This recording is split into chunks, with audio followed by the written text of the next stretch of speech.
Congregation, please be seated. The kids are dismissed for Children's Church.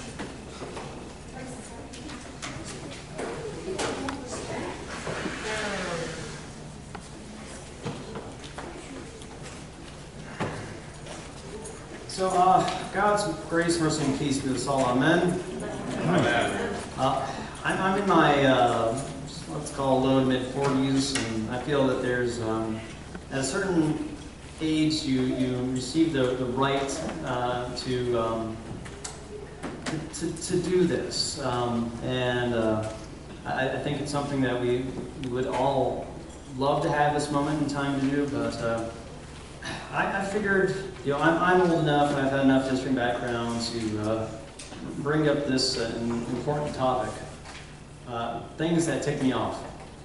And so I want to talk a little bit about things that tick me off. I think I'm allowed, I'm old enough, I think I've seen enough things to know what ticks me off. So the first thing that ticks me off is driving in Hampton Roads. And can I get an amen? All right. And so there are a few things that really tick me off. Well, one is, most of you have been around me enough to know I'm kind of a relaxed type guy. I'm not a high energy, high stress guy. Now, that on top of the fact that I have an 18-year-old SUV which doesn't like to go quickly, causes issues. Let's say I am at a stoplight and the light turns green and I am first in line. I don't have the super fast, get it done in less than a millisecond to move from going to brake to gas. It takes me, there's a little journey from that brake pedal to the gas pedal, and sometimes it takes a little further for the SUV to get it moving, but guess what, there's already people reminding me that the light is very green. And it's not a gentle tap tap, it's a lay down on the siren, oh buddy, it's green, gotta move. Not a fan of that. I'm not a fan of, and this is more a Virginia Beach thing than a Chesapeake thing, but if you're getting on to 264, sometimes they don't have much room for the entrance ramps. And there's some people who decide that I'm accelerating too slowly to get onto the actual moving lanes, so they're actually behind me, and they will scoot on the side and pass me, even though they're behind me, and I end up sort of in this dead zone on the right side in the breakdown lanes until I try to find my way over. Does anyone have any understanding of what I'm trying to explain? And the last thing is that, and it's happening more and more often, which really frustrates me, is the people who feel like it is so important for them to get through an intersection that they will block the entire intersection, even to the point if the light stays, goes red on their end, they'll let all the other lights turn green, and so that no other car can do anything until they get through. And so you've lost all your chance to actually get to where you want to be because someone decided they want to just stay in the intersection. Does that make sense? Those things kind of take me off a little bit. Now, so that is one subject. The other are people who don't take pride in their work, and I want to share a story. We had a great vacation in Bar Harbor, Maine, a couple weeks ago, and we're that type of people that when we have a vacation coming, we're going to make sure the pantry and fridge are pretty much barren because we don't want to leave food to rot or stuff in the fridge that you have to open up and say, oh, how old is this? Why does it stink? All that sort of stuff. Anyone with me? And so when we get back from a vacation, we have some catching up to do in terms of groceries and getting ready for the week. So we decide, we're just going to go to a local grocery store and get what we need for a few days. And we get all our stuff, and then it goes to a time to get checkout and all that sort of stuff. And we had probably by far the laziest kids working in the bags. By the time, when we bought about $140 worth of stuff. Not huge cartfuls, just not a huge amount. But these kids weren't paying really any attention to what was going on unpacking the bags. To the point where when we got home, we realized, I think even before, that we had over a dozen bags that only had one thing in them. So they're just grabbing one thing and put it in a bag, grab another thing, put it in a bag. In $140 worth of groceries, we had around 30 bags. And it was kind of infuriating and wasteful. And you know, me being a bagpacker growing up, they were doing it all wrong. I knew I worked in the A&P up in Vermont. And so not only that, but we started living our life a little that evening, but then realized that we didn't even get all the stuff that was checked out. They left the bag behind, so we got 30 bags, but we needed 31 because we didn't get all of our food. So that night, we're like, I guess we have to go back to the grocery store and get what they left behind. And so was I a happy camper? No, not so much. And it takes a lot for me to get angry. I wasn't really teed off yet. I was like, oh, do we need to do this? This is so annoying. And so I find the list of all the stuff which we didn't get, and go down there and get to the customer service, and there's no one there. Not a soul waiting there. So I'm sitting there kind of teed off already, and no one's there to help me. And I have this list of things in my head that I want to say to who's ever in charge. And so I'm sitting there just starting to get a little steamy. And by me, that's not very steamy, but a little. And then I look to my right, and I see the customer service guy. And he's getting ringed out by someone, and you can just tell he is doing his best. He's apologizing and says, sorry, sir, I'm sorry that happened to you. We'll make sure we'll make this right and do the best, and we'll do whatever we can to help you out. But this guy was not letting go. And you could tell he was just being followed around by this guy who was just laying into him. On top of that, another lady came another direction who had things in her hand. She was waving, and she was getting all huffy too in front of him. And he said, "Man, please wait. I'll take care of you after I take care of him." And on top of that, he saw me waiting in line, and you could just tell that he just looked exhausted because he knew he wouldn't be able to get to me for a little while. And suddenly, for me, when I started to see what was going on in his life, my plan changed because my heart changed. Because instead of having that list in my head of things I need to make sure that he knows about, my heart changed and said, this man's getting beaten up. And he doesn't need that. He doesn't need someone else to beat on him, beat him always down. So my plan was, you know what, just let go of my agenda. And he saw me and he said, I'll take care of you. And I said, take your time. Whatever you need to do, take care of whoever you want to take care of. Just get back to me when you can. And you could just see him mouth, thank you. And by the time he got to me, he actually shared with me how rough of a night it was. I closed things off. I didn't like pull out a Bible or anything, but I just said, I just hope your night gets better. And I think he just appreciated someone not dumping on him one more time. See, I think sometimes we have to move from dumping anger and frustration on the people to moving towards extending grace. That's really what so many people need to hear, is that grace extended out to those who are struggling, those who are hurting, those just going through a hard time. And the thing is, it's easy to dump, isn't it?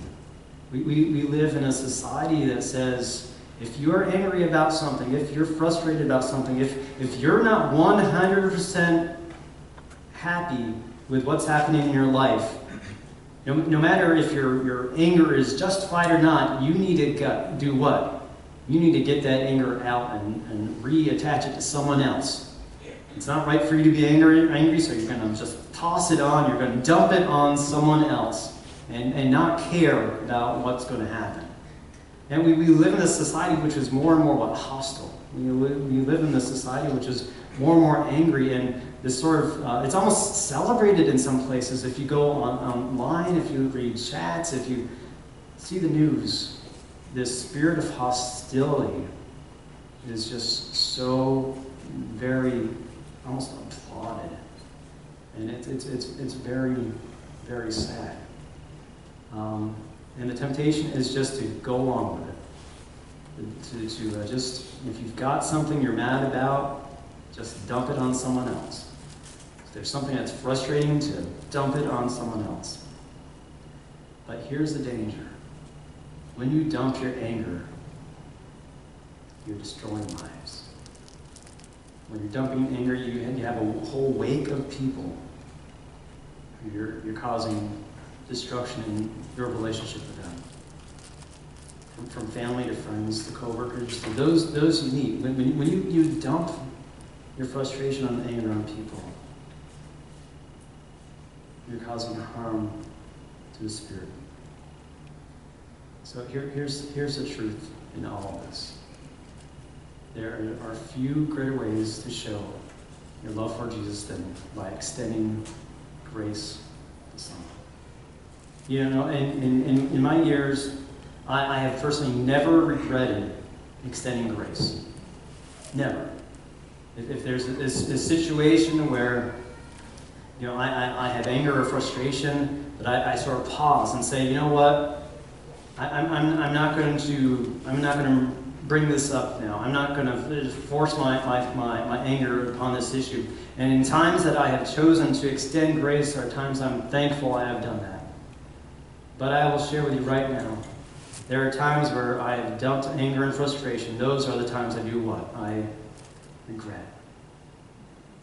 Those are the times where you know that spew of junk is coming out of your mouth, and you're like, no! And you realize you just caused a mess. Just because you want to get something off your chest. And you're spending countless hours trying to just make up for the mess you just made. Or maybe more than hours. When you get angry at your spouse or your kids, you're not extending grace. And those are the things which, guess what, they remember. A lot of times where they see your anger. But I want to share with you the opposite side is when you extend grace when they're not expecting grace. Those are great days. Those are days that we remember, and they remember. So I want to talk about extending grace and a few lessons behind it. And the first is the closer, well, let's actually read this one together. The closer you are to home, the greater the grace needs to be. All right, so here we have you at home. You've got your spouse, you've got your kids. Then you have your neighbors, then you have your workplace. Then you have those you might see every 3 months, every 6 months. Then you have those who are, let's say, perfect strangers, those you just bump into. Now, where do you think needs the most grace? The strangers, or all the way back to home? The closer we are to home, the more grace we need to extend. And yet, guess what? The opposite often happens. That the closer we are to home, the less grace we extend. Because I think there's sort of a proximity issue going on. That if I'm having a junky, hard, crappy day, and someone's in my face, or someone's doing something they should not be doing, and just messing up my life, and I'm sort of like, and I want to go home. And I want to take that, and where do I want to put it? Do I just want to just work through it myself and pray and then take the time and give it over to God?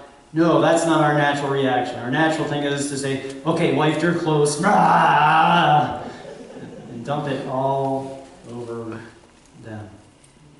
God forbid if you had a junkie day and what? Your spouse had a junkie day at the same time. And so you're just coming home together doing this, and it's painful and destructive, and it ruins marriages.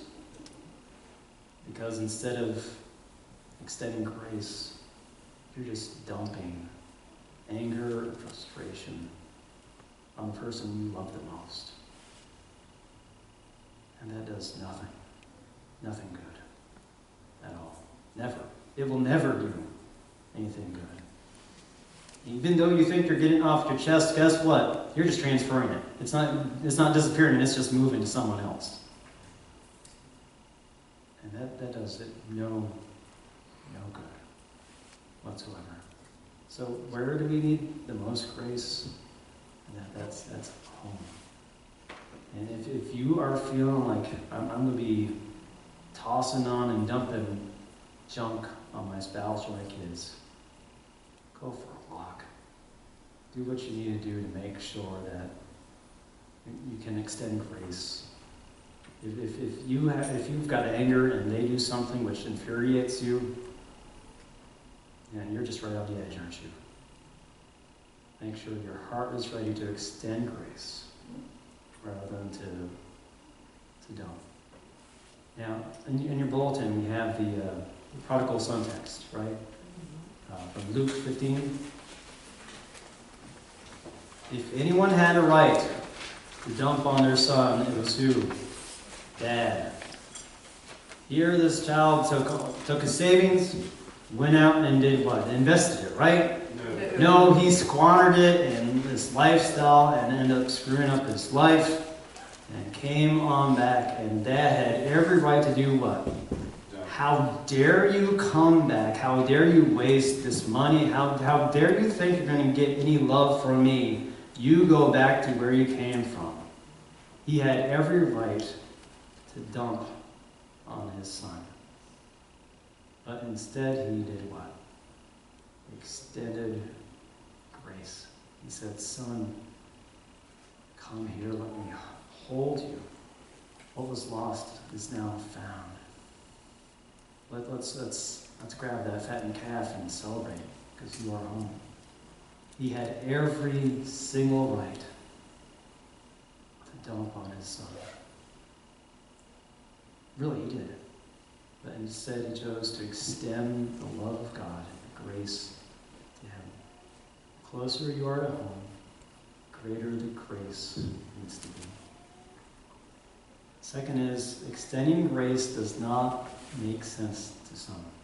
If you continue on in that story of the prodigal son, the next paragraph actually deals with who?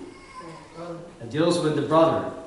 And is he in a good mood, a happy mood? What's happened with brother who just came back, who squandered everything, and just had this party? Was he like, woohoo, let's do this thing? No, he was ticked off, right? He was upset because how dare you? How dare you do that, Dad? How dare you spend all this money on him? I mean, I've been here all along.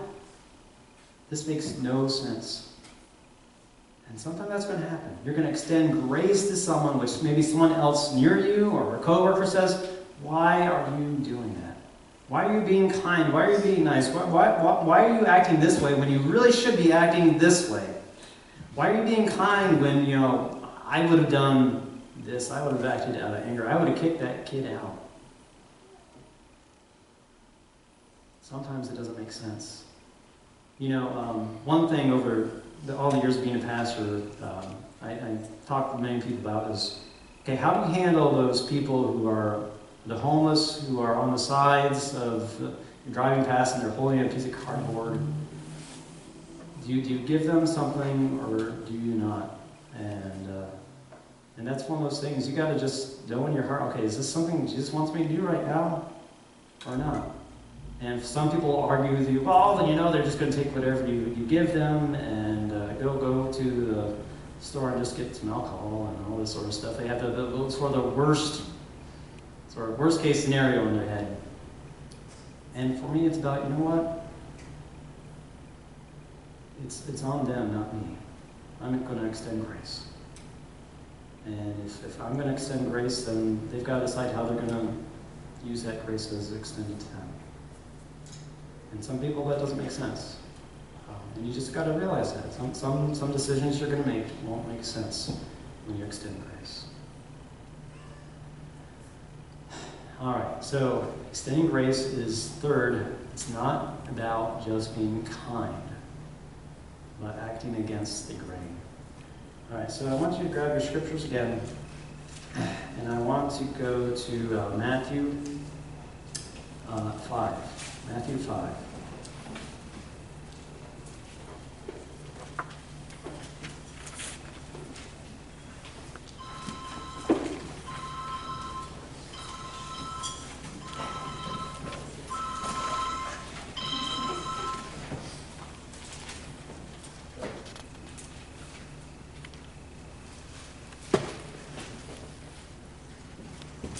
So go to Matthew 5, verse 38. You know these things.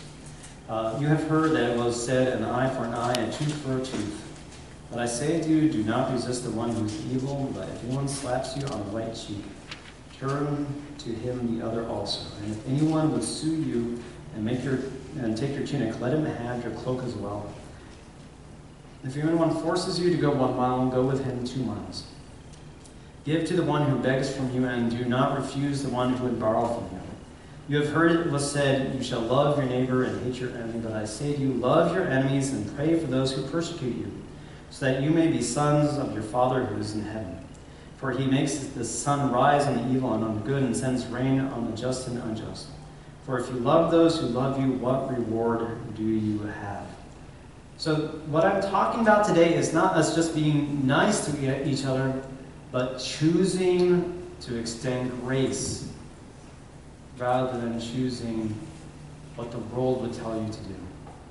I think those are two very different things. I think kindness says, let's just be nice to each other. When you see a kid have a lemonade stand, you go and buy some lemonade. That's a kind, nice thing to do. But when we're talking loving people, even your enemies, that's making that choice. Okay, I have 2 options here. I can hate my enemies like everyone else does, or I can try to find a way to love them, to turn the other cheek, to be sacrificial towards them. And that is very different than what the world tells you to do. So extending grace is not just about being kind, but it's when you have that choice between 2 things. Are you going to choose hurt, or are you going to choose love of God? There is a difference. 4 is extending grace may be the only outreach program needed.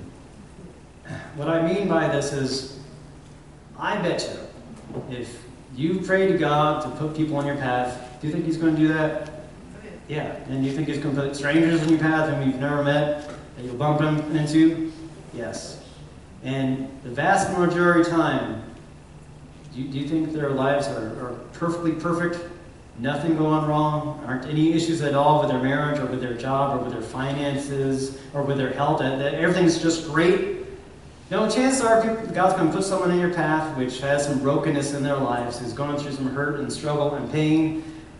And do you think they need to hear the law and the burden of the law and all the reminder of all their sin that's going on right now? No. God is using you to extend grace in their life. You know that example, think of the example of you're walking down the street or at a park, and you see a mom that is overwhelmed with kids. Kids are screaming, not behaving well. You have the choice to roll your eyes and to just murmur under your breath how bad of a mom she is, or look at those kids and what they're doing. And you know what she might need more than anything else is someone to go by her side and say, hey, can I help you out? Is there anything I can do? And I think by doing things like that, that is the greatest outreach program we could do. Because by doing those things, you begin relationships. By doing those things, you open up their hearts to Christ and His love. And you start relationships which could affect eternity. So I think when we extend grace to one another, grace as strangers, when we become the angel God works through for someone else's life, that can change eternity. That may be the best evangelism program out there. Just extend grace to those who are hurting that God is putting in your path, that He will. He will. Give yourself opportunities to take the bus to work every once in a while, or put yourself in places where you know there are others going to be.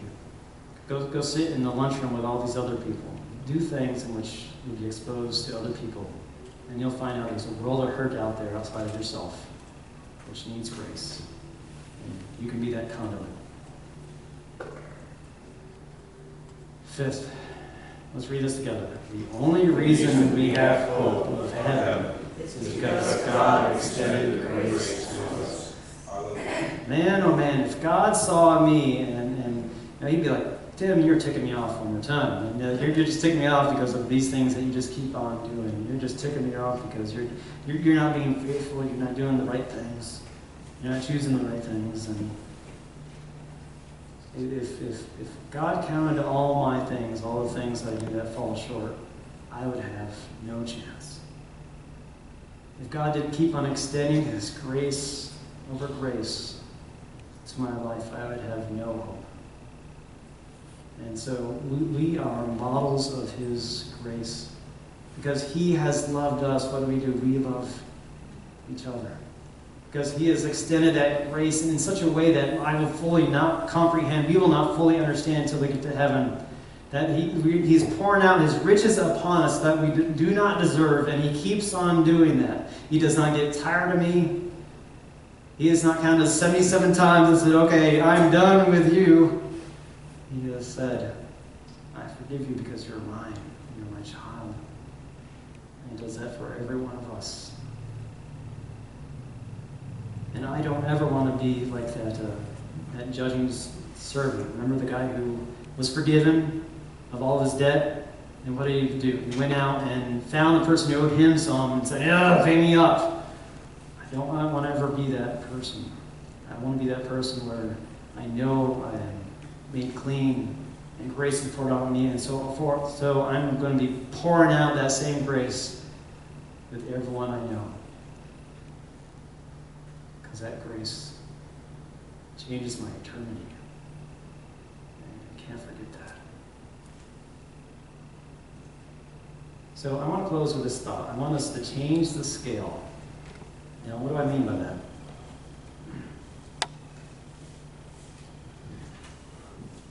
You knew the whiteboard was coming soon. You knew it. All right. All right. Put it the right way. All right, so, all right, from right now, I want you to think from 1 to 20, what is the likelihood in certain situations that you'll default to dumping anger versus extending grace? Are you right now in your life where it's more of like 95% of the time you're going to dump anger, and just that if I'm in a good mood, I'll extend grace? I want us to sort of shift that heart, shift that spirit to say, you know what? I want us to be 95% of the time extending grace, and the 5% is dumping. I want us to shift, and this is going to be hard. Now, I want you to imagine a spouse who didn't get the raise that you guys expected and budgeted for. Would you still extend grace? Or the spouse who left the lights on in the truck overnight until the battery is dead. Would you then extend grace? Or left the top on the crock pot during the daytime and ruin our entire dinner? Do you extend grace? Or when your child does the exact opposite of what you tell them to do? To stay safe and don't damage these things and be careful and protect yourself, and does the exact opposite. Where are you on the range? Are you more likely to spew or to extend grace? When you tell your kid that your room has to be perfectly clean by 5 o'clock in the afternoon and it's a complete disaster by 5 o'clock, and you walk in and they are in tears, do you spew about the clean, or do you extend grace because of the tears? When your coworker doesn't show up or is late for the important presentation to the big guys at work, do you lay into him when he gets there, or do you extend grace, checking to see what else happened that morning?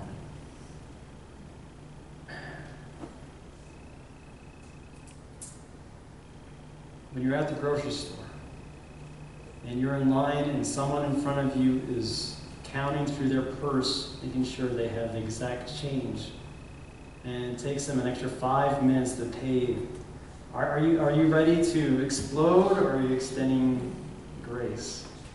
If you go to the restaurant and the waiter is not paying attention or is even rude and you don't get the food that you want the way you like it, will you blast out at them? We have these choices. Where on the scale is grace? So my request for you is to think about that this week. What comes first? Do I by nature get angry and dump on people? Or do I extend the love of Jesus upon others? Am I showing the light of Christ in my actions when I am going through a hard time myself? Let's pray.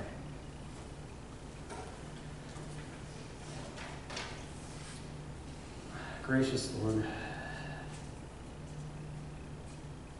we thank you for Jesus. We thank you for his love. We thank you that you give us the opportunity to show and share the light of Christ to everyone we are in contact with, from our spouse to our kids, to our neighbors, to our co-workers, to those people on the street. Lord, I pray that you move in our hearts to reflect your light and your love and your grace. And for us to be sensitive and push away the darkness, push away the anger, push away the things which causes harm and destruction, the things which create rocky marriages, the things that create challenges with the kids. I pray that you cause us to be a people which seek you and seek your face, and to stop and look to the hearts and look to the spirit of those around us. And when we see someone aching and hurting, who is broken, and who doesn't need the burden of the law, but needs grace, I pray that we may be that person. And not for someone else, but for us, to go and offer the care and the grace that they need. Lord, we thank you for Jesus. We thank you for the cross. And we thank you that you have given us that grace to pour out. We say this all in Jesus' name. Amen. Amen.